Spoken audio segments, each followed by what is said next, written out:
世界各地的莲友们，我们常住法师，大家早上好，阿弥陀佛。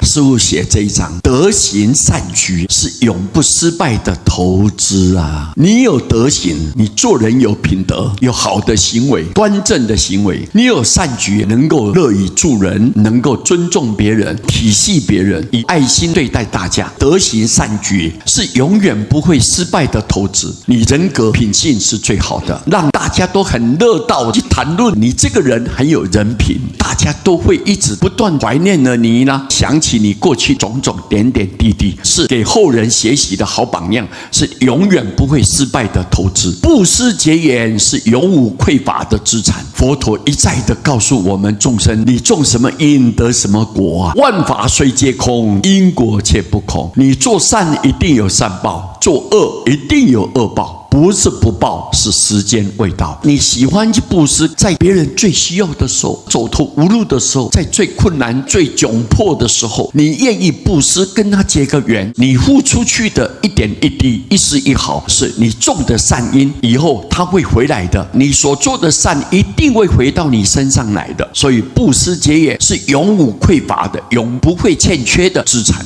这个资产是绵延不断的在你身上产生很大的功德力，布施结缘就能得到这样一个善的果报。信心念佛是永恒幸福的保证。只要你有信心，我一念佛，阿弥陀佛一定要救度我；我有念佛，我一定有资格可以往生。这种信心是你在念佛的当下，你对阿弥陀佛的慈悲愿力完全欣然去接受它，不存任何的怀疑。那么这样一个念佛的方式是永恒幸福的。你现在念佛有这种信心，佛老早就在你身边了，他不是离你很远的，他已经随时在眼前的。名号就是阿弥陀佛，阿弥陀佛就是名号的代表。所以你在念佛的当下，阿弥陀佛就在你身边了。名号一出口，25尊的菩萨如影随形保护你，阿弥陀佛随时佛光普照。你有信心念佛，你在世平安吉祥，消灾免难，天福延寿，贵人明显。更重要的，你一旦舍报离开这个人世间，阿弥陀佛按照他的誓愿对众生的承诺，我一定要救度念佛的众生。所以你今天有念佛，我永远不放弃你。不但现世可以幸福快乐，来世一定到西方，到了西方你一定成就佛道。所以这个是非常重要的道理。今天利用这样简短的内容来跟各位结这个法缘，感谢大家。南无阿弥陀佛。